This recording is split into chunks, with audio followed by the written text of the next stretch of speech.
Is everybody in? Is everybody in? The show is about to begin.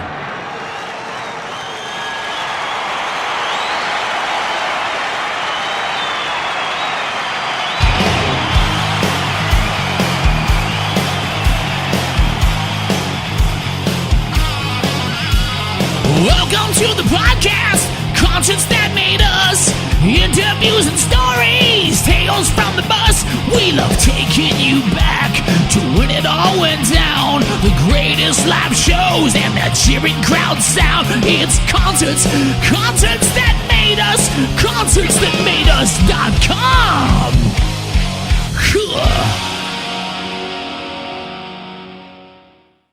Jeremy and Arthur, you're very welcome to Concerts That Made Us.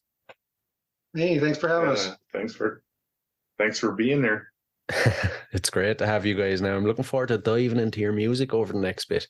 So, co-released Daydream Junkie back in September. What can you tell us about it? Actually, the radio edit of that, it was initially released independently on a double disc that we did as a remake from a prior label we had. We came across communications with Pavement, the label, and Tim King, and he loved that song and coaxed us into doing a radio edit of it. We trimmed it down a little bit for time, and that's what you hear. It's the finished product. Nice. And you know, when you were writing this song, where did the inspiration come from? Kind of a convoluted story, but I guess the general premise of it is just a situation I was in at the time. There's things going on in my life that I probably should have had a conversation with somebody that I didn't have the guts to have. So it kind of wrote itself, like thinking out loud without really knowing I was doing it. And it was just my side of that conversation with this person. I mean, it's kind of an emotional mess of a song, but I mean, without giving away too much specific detail to implicate anybody, that's the general theme and thesis of the song. Right. I get you. And you know, you mentioned it's off Broken Heart Syndrome. It was originally released in 2015, and then you guys decided to redo it. What led to that decision? Well, the 2015 release was the label, and next to none of what was promised was carried out at our end. So we had a review clause in the contract to where I could re-record the songs and retain ownership of the master recording.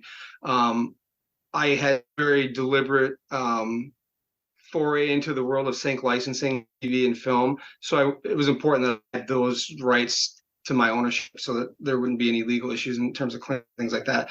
So that was the general reason why to do it. But once we got to it, it didn't seem right to put out the same exact thing. So we changed a lot in terms of the kick drum tones and the bass guitar tones, and changed the mixes in the EQ and stuff, and added some stuff and subtracted a little bit here and there too. But in addition to that, I took on the challenge of doing acoustic versions of the entire record as well. So we released it as a double album, as a celebration of something new, and then B, to just really see if I had the skills to pull off acoustic versions of songs that were not intended to ever be acoustic. But the response we got upon the release was, I loved the redo of the record, but we get almost more attention for the acoustic tracks. We had the guts to do something that far out. So that was kind of the ideology behind it. Yeah. And you know, when it comes time to making new music, then what does the dynamic look like within the band? We don't really have any rules or format. I mean, it to present has pretty much started with for the most part, a pretty stiff outline of a song before I'll even bring it to these guys. And I think some of this because I'm like over perfectionist about everything. I don't like to bring half-baked ideas to these guys because I've been told before, I've thrown away probably more good ideas than most people have had, but I'm a perfectionist about that stuff. So if it gets to a point where it's good enough for me, I figure they're going to probably like it, and everybody else probably will too. So, say what you will about that. think it makes the writing process easier for everyone, because there's a solid foundation and a groove that we can all just fall into, and much like he was saying with Daydream Junkie, the stuff almost writes itself once it gets laid down on the table. Nice, nice. And Jeremy, you started Core nearly 20 years ago now at this stage. How has your approach to music changed over the years? I don't know that it really has. And the way that I started the band was, at the time I was playing with some really talented musicians, but they'd never gone out and toured. They'd never played any shows. And they were really kind of just lay in the comfort zone of playing cover songs and stuff like that. That I was like, well, we can play those songs and we'll get cheers every night. But like, I write songs, and I think these songs are as good as the songs that you guys want to cover. So it kind of started it out of frustration, because I had 5 songs that I recorded as an EP by myself. Eventually ended up on the debut album, the full-length debut, We All Fall. But when I started the band, I didn't even have a band. I just had the songs. So I put out ads on chat room boards and stuff like that around the Midwest area, just saying singer-songwriter looking for a drummer and a bass player, and pieced the band together that, but just off of the strength of those first songs.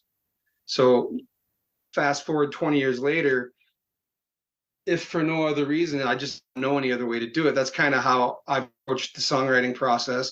Now, having full-time members in a band now, obviously a lot more democracy goes in with that. But in the very, very beginning, there was nobody except me. Right, right. And Arthur, anything to add to that? You know,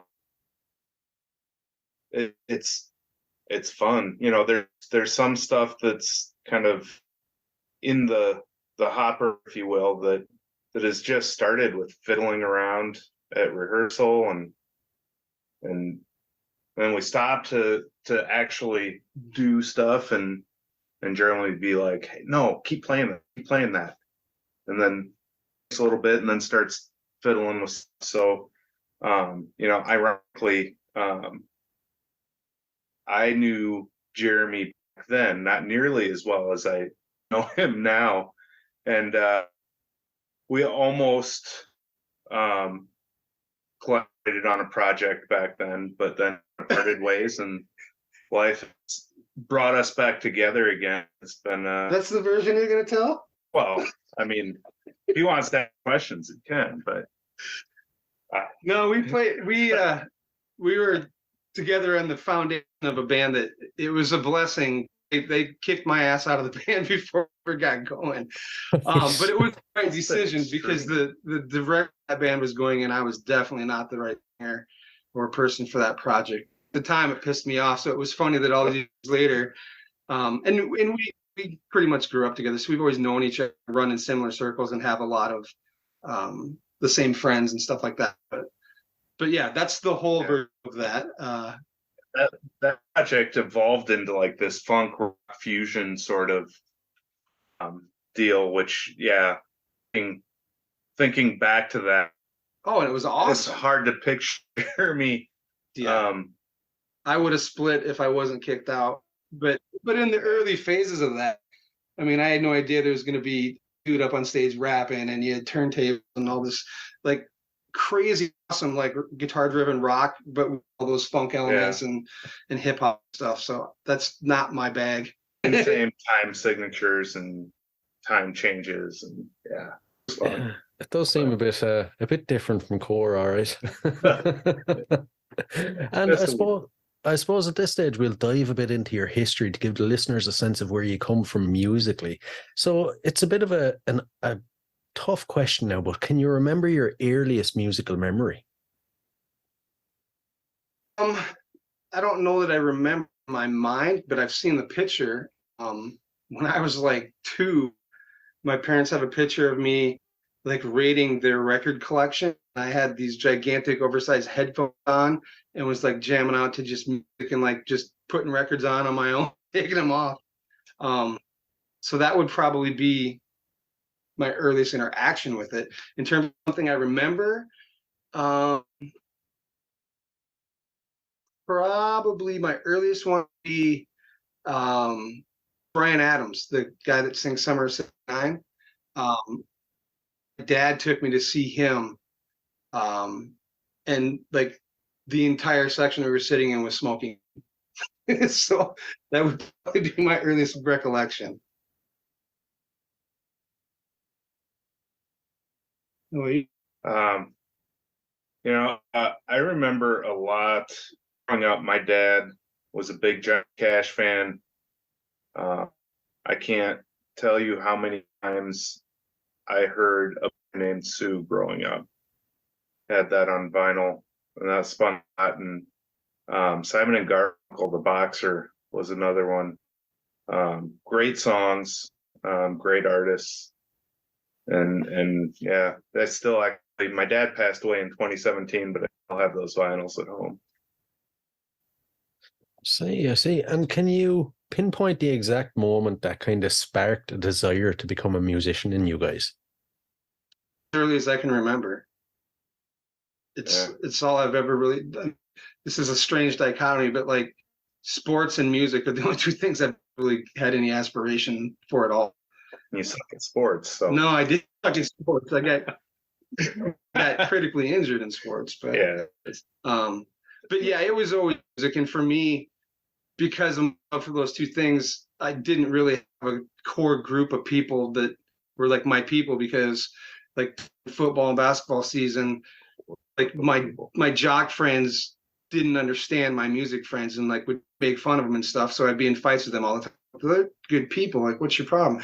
And my music friends were way more accepting of like my jock friends, but they never coexisted. It was never going to happen. So I was kind of like the odd man out in both of those kind of scenes. But yeah, it was always definitely music for me. Did you look like the sports guy that was hanging out with the music guys, or did you look like the music guy hanging out with the sports guy?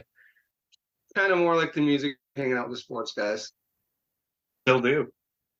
But I was also quarterback of the football team, so it's like, but I always, and it's something that I do to this day. Like, I don't care what your things are, just be a good person and we're going to be fine. Yeah, exactly. I've always sucked at sports.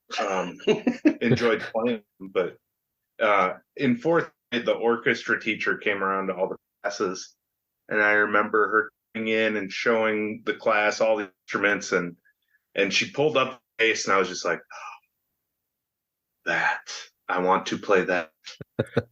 Sadly, I was too short in fourth grade to actually play the bass successfully, even standing on a chair. So they made me start on the cello, and then in seventh grade I switched to the bass. But yeah, music has been in my blood ever since I can remember. Yeah. And growing up then, your local music scene, what was it like, and how does it compare to today? Has it changed much over the years? Well, where we live, there's not really a scene at all. And the little bit that exists, we don't fit into at all. We've also never really aspired for that. I mean, we've always tried to go outside of this network. Dakota has a lot of positive things about it, but in terms of like population and opportunities for a rock band like us, and there's more cows than people in the state. But we're 3 to 4 hours away from major hubs in like Minneapolis, Minnesota, and Omaha, Nebraska, and Lawrence, Kansas, and things like that. So I guess growing up, Arthur was actually just inducted into the South Dakota Rock and Roll Hall of Fame for a band he played in high school. Right after high school.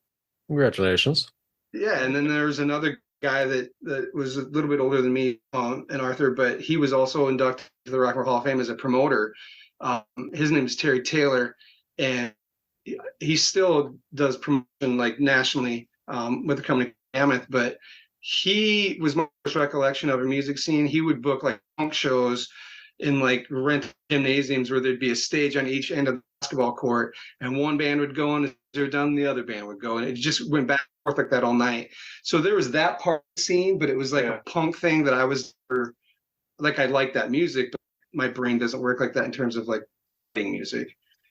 But since then, if you rewind about 25, 30 years ago, there was a rock club here in Sioux Falls that was definitely on the national map. Like Aerosmith kind of blew up for them when they went down there after a show they played here in town, got on stage with the band that was that night, and it was on MTV. And there was actually last year a documentary on this club released, but a lot of great bands went there, and there were also like a lot of creative and just good rock bands, like original stuff back at that time frame. And November 31st, 1999 was the last day that club was open. And the music scene has definitely degraded since that happened, sadly. Well, the majority of the stuff that comes through here anymore is like pretty corporate type of things, where it's either really, really big A-list country artists. And we do get a fair share of like rock and even some metal stuff, but it's at like the Premier Center that's owned by a hospital and a bank, and like the majority of the people that are at those shows don't even know who the band is. It's kind of like high school all over again, where it's just this big event with a room full of assholes that I didn't want to ever be around anyhow. It's like, now I got to listen to bands that I like. But you can come to our shows, said assholes. We're okay. But it's become like corporate big money, and good for the people that are in charge of that. But it's just, to me personally, it's just gross. I don't want to be a part of any of that. And good for the bands that are getting those paychecks, because I know that they're large. But that's, I mean, about the extent of the scene here. We've got a couple smaller clubs that support, small to mid-level touring rock acts. One in particular, although advertising and local support could be a lot better than it is, but they do shows. So I'm talking about Pigs. Yeah. So we're doing. Are you familiar with the band Trapped? I've heard the name. I wouldn't be overly familiar. They had a big, like in the mid 2000s. Headstrong. Yeah. So we're doing a show there with them in 2 weeks, and we have multiple dates with them before, and they're really good to us. And they're fun shows. But I mean, typically, if we play anywhere in South Dakota more than once or twice a year, it's a rare thing. Yeah. And I'm dying to hear about your shows, but before we do, I have to ask, as a concert goer, what concerts would you say have made you guys? How much time you got? Well, Shinedown's always going to be at the top of my list. Seven Dust is always at the top of my list. We've done dates with both of those bands in the past, which was cool because you kind of get to see it from a perspective when you're there, instead of, although when I met Brett Smith, the singer of Shinedown, real briefly on stage when he came and asked if, or actually tour manager came and asked if we could move the rig so they could load their tour bus in the back of the venue. But Brett was like right here, and it was so cool, and it kind of creeped me out because I'm 6'2" and he's not, and like you see a person on TV and you think things, and you see him quite a bit shorter, but no, he was super polite and super cool and just a good human being, and all those guys, his management band and crew were. And I kind of got a little bit starstruck because I'm trying to look the guy in the eyes asking us to move our stuff, and I'm like, that's fucking Brett Smith down right there, and I'm playing a show with these dudes. This is nuts. But yeah, I mean, like the dates that we did with Seven Dust, they were just down to earth, super cool dudes. And I mean, so those would be my top two bands that I listen to and live music too. But I mean, I know it's not the same lineup as it used to be, but like the Puppies, I mean, that's a 3-piece band that just freaking throws down. Beartooth, Bad Omens. I mean, yeah, I mean, I could go on and on and on. Those are the ones that stand out to me. One that's definitely at the top of my list is Coheed and Cambria. I have lost count on the number of shows attended. Alter Bridge was a great one. I mean, I'd be remiss if I didn't mention Metallica. I mean that's a band that I cut my teeth on. I got my first electric bass.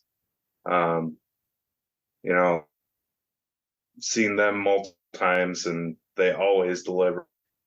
Of course, yeah. Yeah, Beartooth is an amazing show. If you haven't seen them live and you get the opportunity, I highly recommend it. In this moment, definitely changing gears, but man, that is a show for sure. Oh my gosh. It's such a question because I have seen so many shows. Gemini Sin was amazing live. Hour. Saw them together in Count Bluffs. That was Stone Temple Pilots. Yeah, Pearl Jam. Bad Flower. Bad Flower, yeah. I mean, Bad Flower. Just talk about high energy. Oh my God. That bass player actually has more energy than me on stage, which I didn't think was possible. Yeah, I didn't either. Like, oh my God, how is your head not falling off? So the same about you. Yeah. Not to laundry list it, but yeah, I mean, I love music, and when I can, I go see it and support it. And you guys have shared the stage with a long list of major name bands, including, as you mentioned, Shinedown, Seven Dust, Alter Bridge, Buck Cherry. The list, we could be here for hours just naming out the list. But when you're playing with guys on that level, what do you learn? I don't know if it's something that I learned as much as it is something that we preach to each other. Is we're there to do a job just like them. And aside from like that first time meeting Brett Smith, they're not even really meeting, just standing next to him and having him like acknowledge me. I've from that point forward been very aware, like, don't be a little fanboy about this stuff. Tell our crew, like, don't be over there seeking pictures and autographs. They engage you and they want to come talk to you, then that's a different thing. But like I remember we talked about this the other day. Did a show with Hollywood and Dead, a festival show like 5 hours north of here, and it was huge. There was like 6,000 or 7,000 people there, and it was us and Wrapped and 2 other bands, and the contract was meet and greets for like VIP holders prior to the show, and then they got for sound check. So we're in the meet and greet tent, and everybody's like, will you go get so-and-so from Hollywood? And I'm like, I don't know those guys. And they wouldn't get off the bus. So, but what would happen about every 30 or 40 minutes is their tour manager would come off the bus looking like he weighed 300 pounds because he had stuck a bunch of t-shirts under his jacket, come over to merch, and then he'd come back to the bus looking like his normal self. But they hung on the bus all day, all night, and didn't really engage anybody. They were having a good time all day, and I didn't believe the ability for them to just absolutely kill. I mean, they were one of the tightest bands I've seen. I was blown away by it. Afterwards, we were backstage and just kind of talking to the promoter and some other people, and I look over and I see our merch guy and our tour manager over there chatting with one of the dudes in Hollywood and Dead, and I was like, what are they doing? So I went over there to like break it up, and he came over. One of the guys in Hollywood and Dead is a huge horror movie fan, as is our tour manager Bert, and this guy lived like 3 houses down Freddy Krueger, the guy that played Freddy Krueger in the movies. So they had almost identical tattoos of all these horror characters despite meeting each other before. So that's kind of cool. But I mean, in terms of like learning from them, a lot of those bands that you mentioned, fans of. So I mean, there's definitely the lesson of the craft, how great they write songs, and then how flawlessly they perform them. At the end of the day, just like us, they're people too, and more often than not, the shows we've done, like they'll come up to us, be like, hey, how you guys doing? What do you think of the show? Yeah. Glad it worked out. We could get you on, and you guys are awesome, or keep doing what you're doing, or how do you guys have so much sound as a 3-piece? But the thing we preach the most is like we're there to job just like them. I don't know that it so much I learned this, but I'm reminded every time we have those opportunities, just stay humble. You know, the fact that I'm able to play, let alone play with these level caliber of musicians, is a gift. You know, I have MS, so there's been a couple scares here and there where, you know, it's like, damn, am I gonna be able to, you know, wake up and do what I've done? And I've had breaks in playing to be a parent, and you know, it's one hell of a journey. And there's always little tricks like, you know, boil strings, whatever, that, you know, and there's nothing like big popping into my mind, but everybody's got their own experiences. And if you're paying attention to where you are, you can pick up on some little tricks and throw them in your bag and make them part of the everyday that you do. Well, and I think, at least for me personally, I'll speak for myself on this one, I'm always of the opinion of, if I can't look in the mirror and be like, all right, you're good enough to be on stage, dudes, then I'm not doing something right. Like, I'm not practicing enough. I'm not, because that's our measuring stick. Like, we want to be where they are, and we are full and fortunate to get those opportunities to have. And I don't take for granted that they're always just continue to happen, but I also believe that they have continued to happen because of professionalism that we bring to our live show in general, because it is a business. Yeah, true. And for any listeners then that haven't caught one of your shows, tell us all about it. Give us the full experience if you can, obviously without picking up instruments and giving us your show. Well, as a three-piece, it's something that we are really particular about how we arrange the set list. Having 40 plus songs of material to pick from, and currently writing and rehearsing new songs as well. I think the biggest struggle for us is just putting together a set list where everybody's happy, because there's always something that you're going to have to cut. And then there's always at least like probably 5 to maybe 7 songs, depending how much set time we get. They're going to definitely be in every set list, no matter what. So we try to give, especially if we're playing geographically within 100 or 100 miles of another city, a slightly different set list each night. But from there, it's all energy, all emotion, all passion, a whole lot of watching this fly around the stage like a Tasmanian devil, which is awesome. And trying to remember which bass I play on which song. Yeah, it drives me nuts. He's got to play a different bass, a different tuning or something. I'm like, dude, we don't have time for that. Try to keep it moving. We don't have a lot of like quiet time in between songs. I mean, there's a couple spots that we'll usually pick and purposely like, let's punch in the face with these first 3 songs, do like a musical transition to the next song, and I'll talk over that to the crowd. But our rule of thumb that I say before every show is like, no matter what we're playing, if I can't look out in the crowd and see that I got people eating out of the palm of my hands by that chorus, we're sucking. Yeah. So that's kind of what we use as the measuring stick to what we're doing. But I'd say it's just high energy rock show, authentic.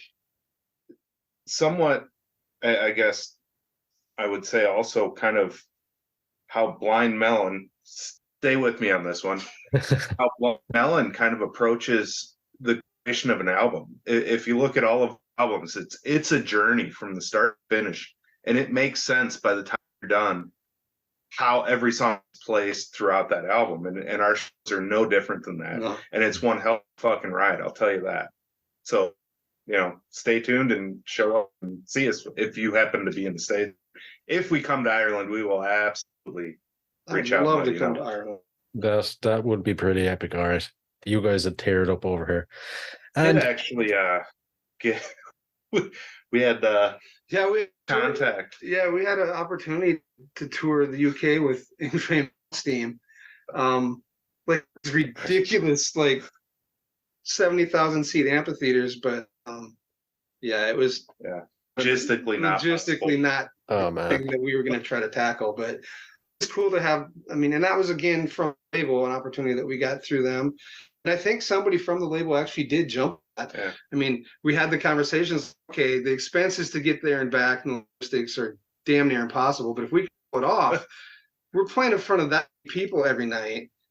We have to sell, but to a tiny fraction of those crowds to probably pay for the whole tour. And but it was just the routing and just that. I hate flying. I hate planes.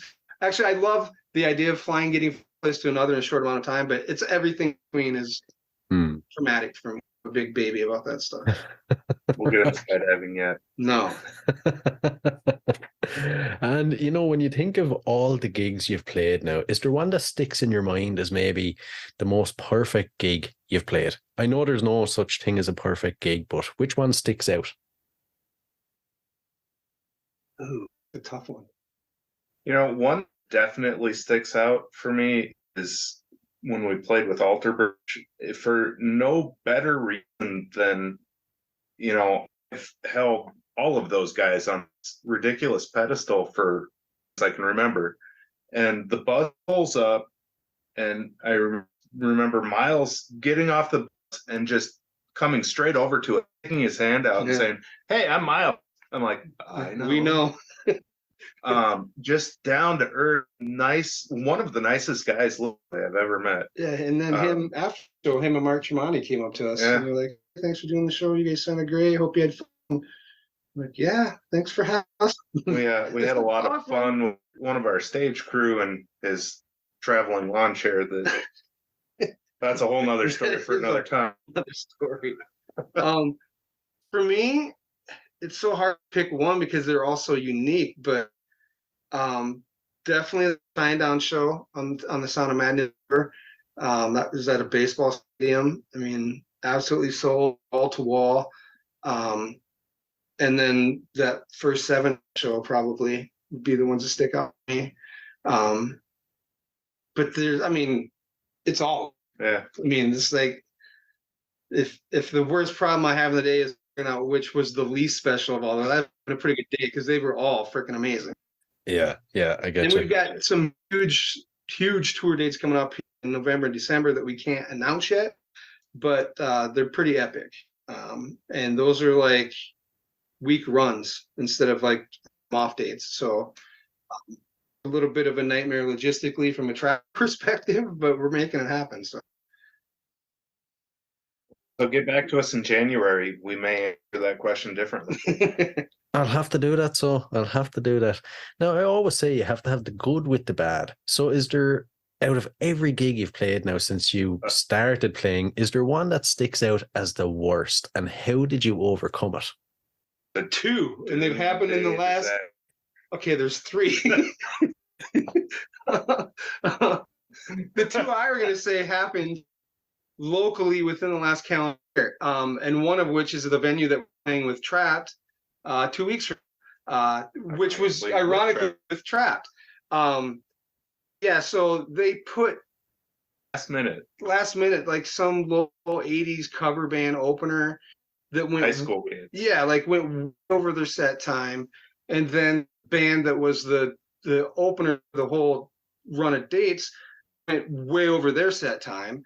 We were direct support, so we're expecting 45-50 minute set. We get up, and they're like, Trap needs to be on stage at like this time, and that's like 18 minutes away. I'm like, well, they're gonna be late. He's like, no, you don't understand. Like, their manager's up my ass. I'm like, that's your problem. You want to talk to our manager? Because I'm sure he'll be up your ass too. And he's like, no, you guys got to do it. You got to do it. And so I'm talking to these guys on stage because they had everything. They didn't have phantom power for my mic, a mic that requires a special kind of power source. It was just, and we're never on stage before we start anyhow. We usually have an intro track, like the house lights will dim, and then like by the time we come on stage is the tail of that. So it was a nightmare, but he's checking my guitar signal and it just slowly fizzled out. So the band in front of me blew up my guitar rig, we thought. Luckily, I had a modeler with me that I had never brought to a show before, but this time for whatever reason. But it wasn't but so I dialed up a tone real quick, and they just DI'd me to the front of the house. We played our 3 songs, which like, okay, because we didn't just Trapped off. I'm like, we're gonna do other dates with these guys. It's not their fault. Let's just be pros about this. And the crowd was pissed. We're like, let's go. And we had people that had come from all over the place to see us. So as we're like halfway through the third song, I and the talkback mic from the front of house guy. He's like, Trap says you guys should play more. You guys are killing it. I'm like, oh, now we get more as we're playing what would have been our last song for the set. So the monitor system was just a nightmare. So that show, and then like 3 weeks later, we did a show with Saul and Varsity, who we're huge fans of. That was just an absolute nightmare of a show. Same deal. Opening bands went way over time. Instead of telling the set was getting cut, they just turned my mic on in the middle of a song. I'm like, Allegedly, they told us, but there was no hearing anything for those monitors. Yeah, so let alone up. Of those 2 dates, I told the guys, this is early December last year, I said, all right, I'm just going to spend a shitload of money. We're building our own in-ear monitor system. I'm building an in-ear back. We're doing all of our own in-ear, so we'll never hear about this again. So we have it now. But those would be the 2 night shows for me, back to back. Yeah. Those. Well, and we had club shows that small for a long time, so it was like I was thinking this will be the most production ever because there's not much to worry about. It was a freaking train wreck. Oh man. Oh, and when it comes to showtime, then do you guys have any pre-show or post-show rituals? How do you psych yourself up, and then how do you wind down afterwards? Geez, I just try to get as loose as possible, and I mean, the notion of playing in front of anybody, regardless of the crowd size, gets me excited. So really need to get too psyched up. Just get me in front of a bass and I get excited. I'm not really around for a pre-show ritual. Usually about 30 minutes to 40 minutes before we're going to go on stage. Antisocial bastard. No, I'll go out to our trailer and like gargle with warm water and honey and like do vocal exercises, get vocal cords nice and loose and stretched out for usually like 30, 35, 40 minutes, maybe, just depending on how my voice feels that day. And then usually about 10 minutes before we go on stage, I'm back in the venue, just kind of preparing for what we got coming up. I getcha. What about afterwards then? Any big parties, any wild stories you can tell us about? Oh, I got to. For me personally, I mean, these guys don't, but once we're done, I'm ready to just do whatever the hell I do. But typically the routine is, and we announce it from stage, and this is 100% authentic. We go back and hang out at merch, and I'll get from the stage like, we want to meet every one of you guys. Come say hi. We're not going to press you to buy stuff. It'd be cool if you do, but if you don't, just come say hi. So that would be the routine. But on the way, there had better be a Crown Royal waiting for me or something because I don't drink pre-show. I don't party any of that stuff. My allergies don't allow me to be around anybody who smokes or anything like that because then I couldn't sing. So yeah, I'm kind of a choir boy before the show, but afterwards, like I'm doing whatever happens. But in terms of stories, I guess the one that I would tell that I'm not embarrassed to say I'm a part of is we did a festival show about 5.5 hours north of here. It was a show that I couldn't believe they wanted us on because it was Quiet Riot and Great White. And I'm like, have you heard our music? And they're like, everybody in Aberdeen says that you guys are the band to book because they'd seen us with Hollywood Undead and they'd seen us with Saliva and like a bunch of bands that we toured with up through that area. I'm like, well, we'll do it. Just submit the offer. I did. And I was like, well, this is a good offer. We're cool with that. I'm like, what billing are we getting? You guys are going to be direct support to the headline. I'm like, okay. But they wanted a local cover band as an opener again. So you see the theme here? So I was like, all right, fine. The deposit contract over and we'll confirm it.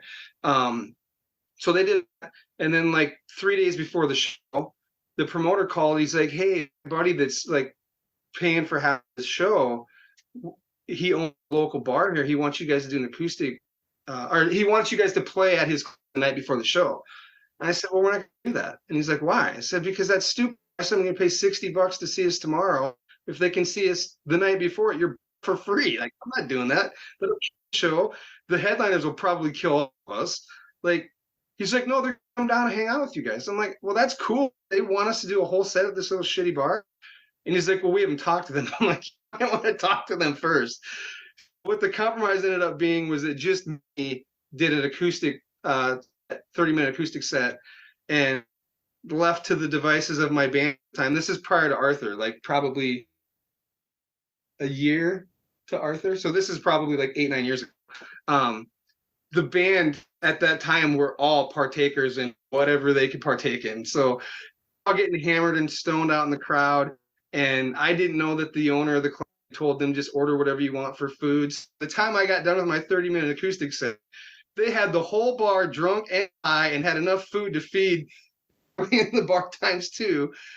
And we're getting ready to leave. And my buddy Andy, who was my bass player at the time, had befriended this Amish guy that was having an after party at his house, I guess, and was not going to let Andy out of his, was like trying to kidnap him to bring him to his party. And it got a little hairy there for a minute, but we've got some video to probably never see the light of day of our ride back to the hotel, that the promoter had 6 just drunk as sailors and 3 of them stoned out of their minds, just telling ridiculous stories the whole way back to the hotel. So that would probably be the most boisterous one. Or the guy that was trying to pay for me after the Alpha Bridge show. Oh, yes. Left his kid in the Quick car. note, that is the one time in recorded history where the bass player was the focus of a fan's obsession. It's true. That is true, because he was a stand-up comedian. He was like talking like from Scotland the whole way home. Yeah, it was hilarious. But the guy, I thought about just telling all the guy at the Alpha Bridge show backstage, behind where the backstage was, there's like fencing and then parking, because it was at the state grounds. And like every 5 minutes, he'd ask if any of us found any altar bridge pay. We're like, what?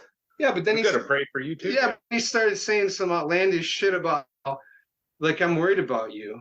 Like, me personally? Why? Like, we just and he's like, What'd well, I say? he's like, you sing about disturbing things. I'm like, it's not all disturbing. I'm like, but those are things that happen in my life. I write about what I live, and you know, it's all real. And he's like, well, I pray for you.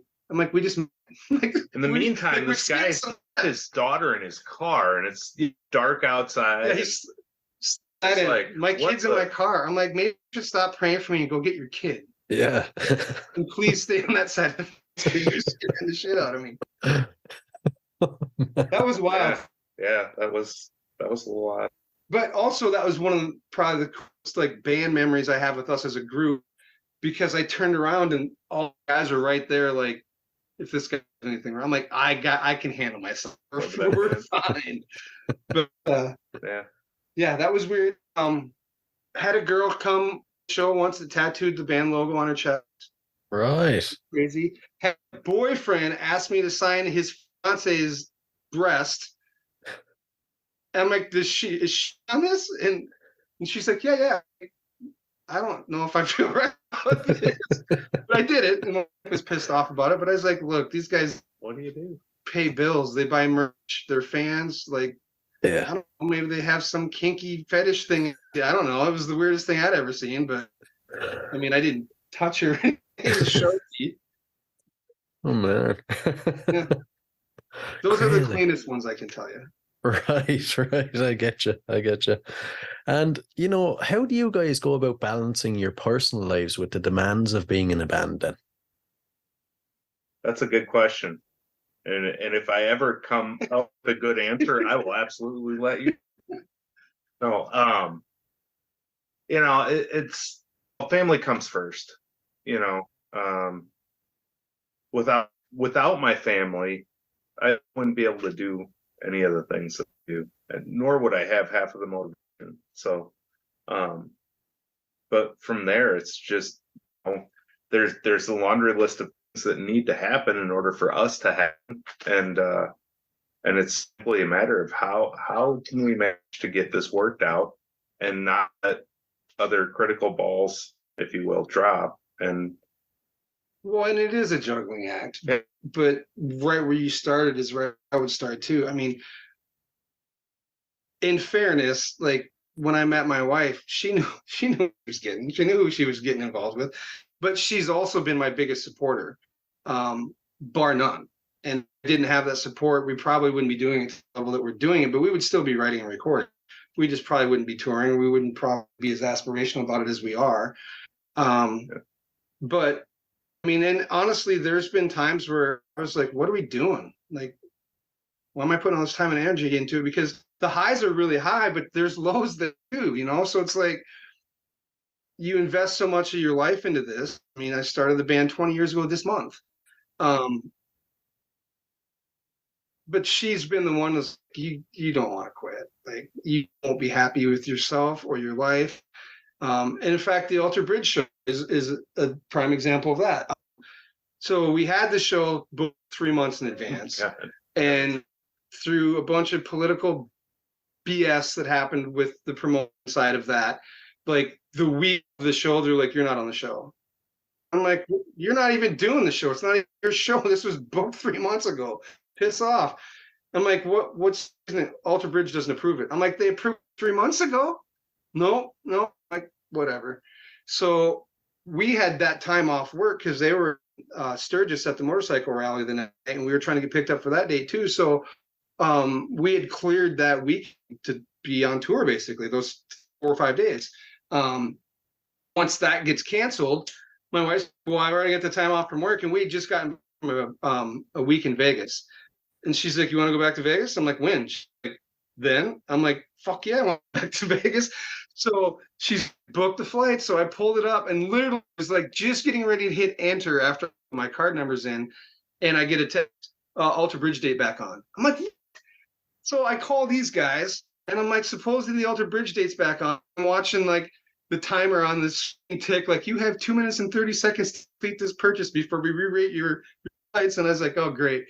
So I made sure they were available, and they're like, "What is going on with the show?" Available. And I was like, "A lot." I explained, but like, I've got 2 minutes and 14 seconds to make a decision.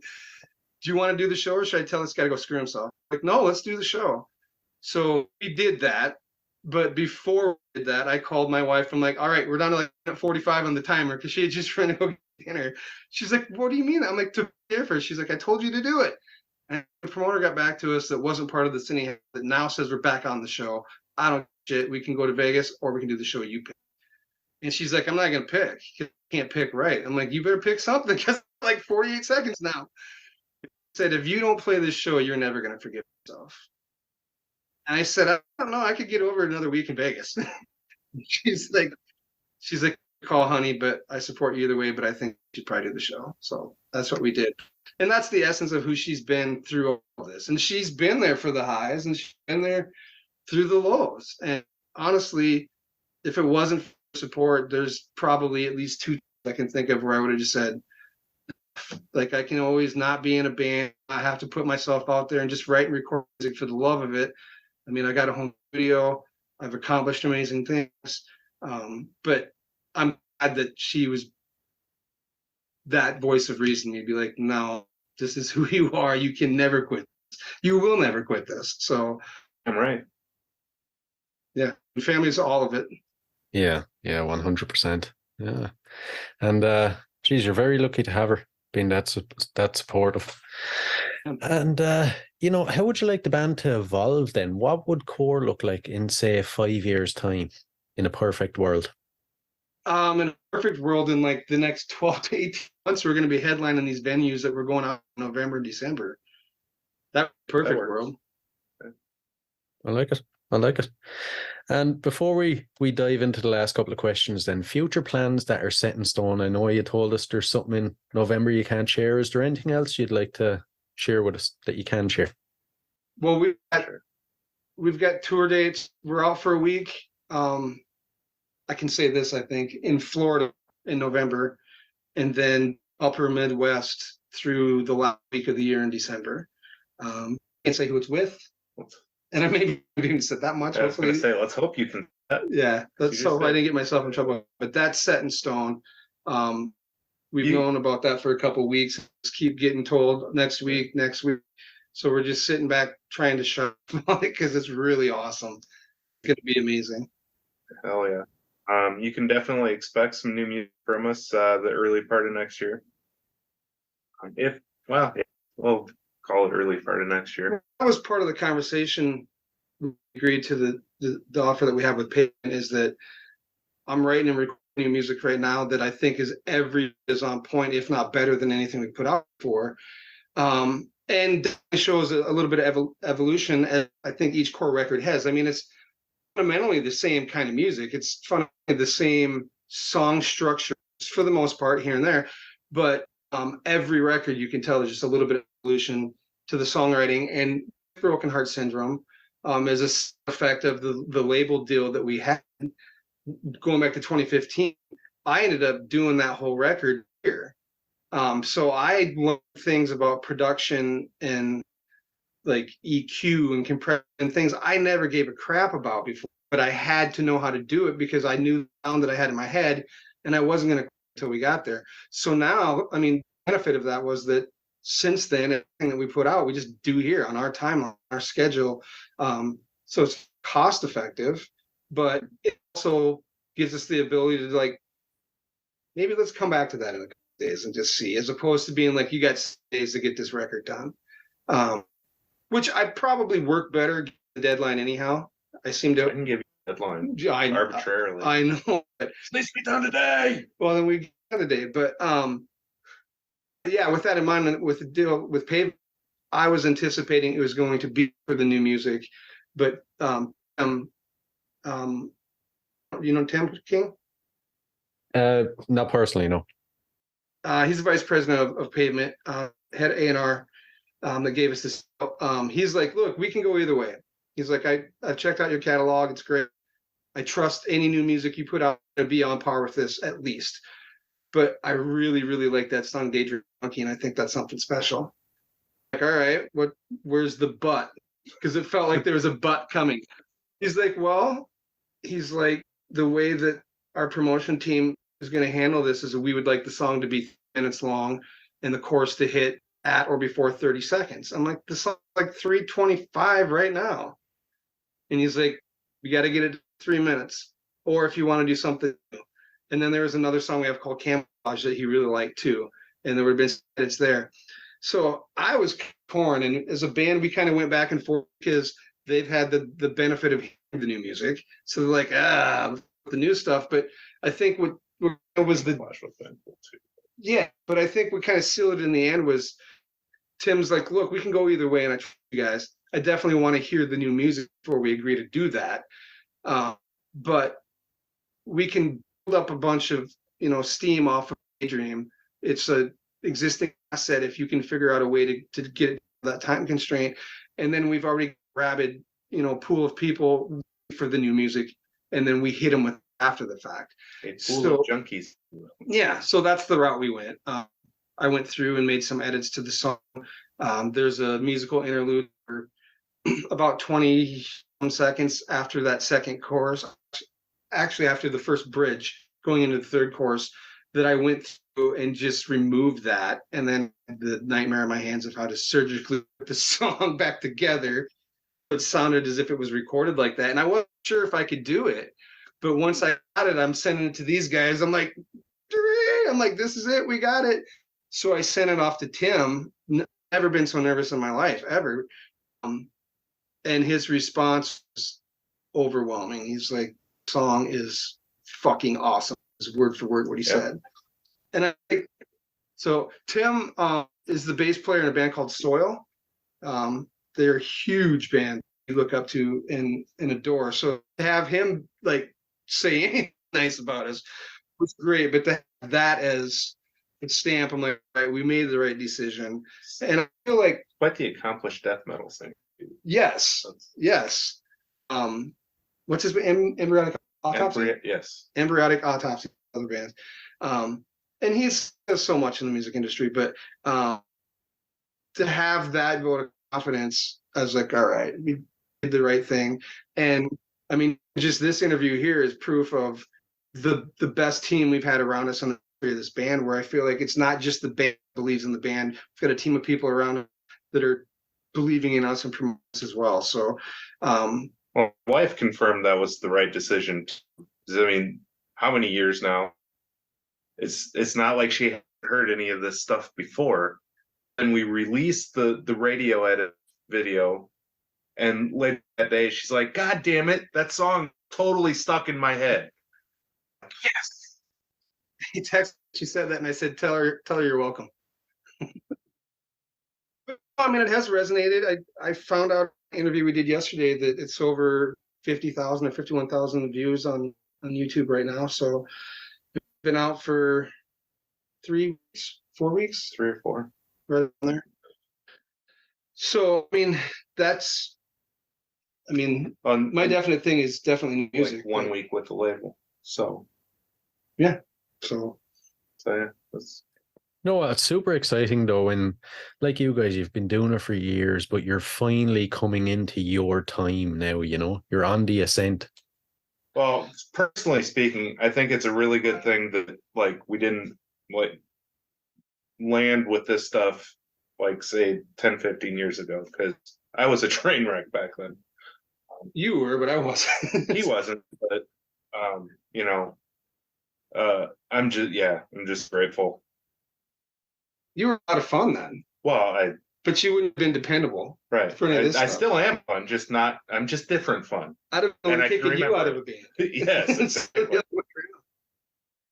But no, it definitely feels like that. But like I said a little bit ago, I don't take any of this for granted. Like every big show that we've gotten to, every headline show we've done where there's not many people there because they know who the hell we were. I don't take any of it for granted. I feel like it's been a gradual ascent the whole way up till now. Now this seems like it's accelerating. It's like I tell him every day, like I show him my inbox, he's like, these are all from the late. I'm like, yeah, dude, like this is all I'm doing all day, every day. It feels like it's coming out like a fire hose, but I wouldn't want it any other way. I mean, what was the point of the last 20 years of this band if we're not going to continue to push for that? Right. Yeah, exactly. And I suppose we better jump into the last couple of questions. So these are a couple of random, odd music questions just to finish up. I'm intrigued to see your answers. If you could see any performer from history in concert for one night only, who would it be? Ooh.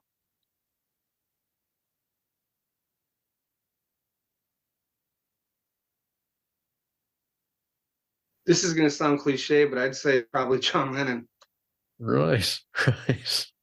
Can't argue with that. So I'm sure as soon as we're done, like something will pop in my head. I'll be like, oh, that's what I should have said. But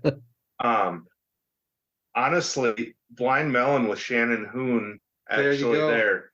So they were playing at First Avenue, which is a small club about 4 hours from here. This obviously prior to his death. But a friend of ours just moved to Madison, Wisconsin, and then some other friends I had in Omaha were playing a show out in Madison, Wisconsin the same night. So we're like, oh, what do we do? And we're like, oh, we can see Blind Melon some other time. So we went out to Madison, Wisconsin, did see a very cool band called Wig with my buddies from Secret Sin out of Omaha. But and then like a week or two later, Shannon died. I'm like, fuck. Oh man. So if I could rewind and get that opportunity, that would be amazing. I wouldn't blame you. And here's where the odd part comes in. If you had to spend 24 hours locked in a room with any musician from history, who would you pick? Cliff Burton. It's a good one, actually. Yeah. And I suppose a stupid question, what would you hope to learn from Cliff? Fuck, anything. I mean, the guy was a musical genius, and what does not, well, yeah, I mean, classically trained and so much more than just a rock bass player.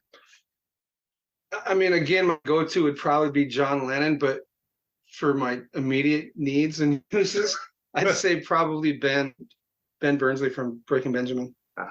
I think he's a completely underrated songwriter, and I think he's brilliant.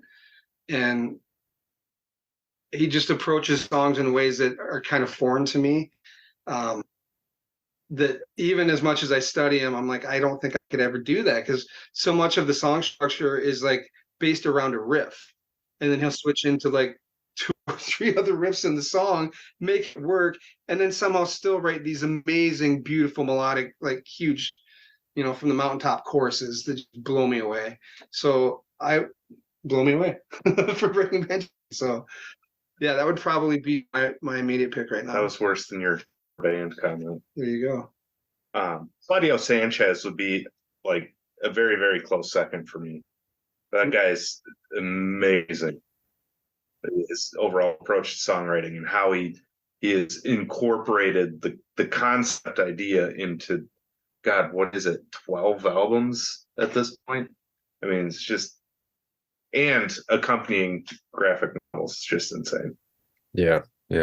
Some very good picks there. And the final one, so now I've been told this is impossible, but we'll see if you can answer. What song would appear on the soundtrack to your life? Maybe the Benny Hill theme. Like which one? Our songs or just any song in general? I've always said since it came out when I was a little kid, Release Me from Pearl Jam. Right. What is it about that speaks to you? I think probably some of it is just that it's a freaking amazing song, but and it's brilliant. And until I was like proficient enough on guitar and how to play it, I'm like, this is 3 chords. The whole damn song is the same 3 chords over and over and over and over. So I was always just amazed by the dynamics. And a lot of it's because of Eddie Vedder's voice, like the way that he can just, I used to always say, I get questioned, like, who are my vocal influences? And I would say him, even though I don't sound anything like him, because what I try to incorporate in my own singing and never really noticed until I heard it in his, like if I used to say that if Eddie Vedder sang Mary Had a Little Lamb, you'd be able to tell what kind of day he was having just by the way he sang that song. Everybody knows, because he's got that kind of tonality to his deliverance, and it's so powerful. And so that, and just the ethereal feel of all of it, because this was a whole nother story, but we had a interview where a question like this came up, but it was like, when you die, what song do you want to play at your funeral? And I was like, that? Like, but it was like a contest of who could, I'm like, winner right here, Release Me, like top that for a funeral song. You can't do it. And then everybody would go around, I'm like, no, it's Release Me. But yeah, I've always thought that. And then I've seen Pearl Jam like 5 or 6 times, but I saw him in an amphitheater probably around like 2002, outdoor show in Missouri. And being a huge rock band, like we come out and we're throwing haymakers like right out of the gate, right? That's what most bands do. They come out and they're so badass, they open with Release Me. I'm like, oh my God. I'm like, these guys are bosses. Like, and he just kills it, He's like, all the like just kind of mumbling stuff that he does before he starts singing. When that comes through a PA and you're in an amphitheater with like 40,000 people, like, oh my God, his voice is so powerful. So, I mean, for me, that would be my canned answer. Well, good one. So, as always, the disclaimer of this could be answered differently, in 20 minutes. There's 2 that come to mind readily. Scotty doesn't know. What? He knows that song.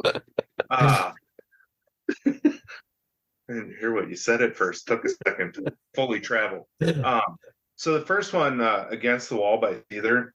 We were all born for greatness, whether we recognize that or not. And life is a series of misunderstandings and fucked up circumstances, is what it is. But it's also what we make of that mess as we're going through it. And it's a great song, very melodic.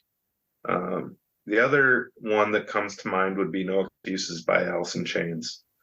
And a lot of the same great reasons involved there. And I identify a lot with a lot of Lane Staley's writing when he was, in some of his low points and higher, and all of it. But At the end of the day, we all do some really messed up shit, whether we're high, drunk, or sober. And how did you get there? Why? And what do you do now? That's always the Well, big you were in question. that same place Yeah. at that time, in your musical landscape that you guys shared that moment, really. Yeah, exactly. I'm glad that you're out of it. Yeah, you and both. For so many reasons. Good answer. Good answer. Listen, guys, it's been an absolute blast now. I've really enjoyed chatting with you. We'll have to get you on again in the future. We would love it. Thank you Hope for your so. time, and thanks for having us.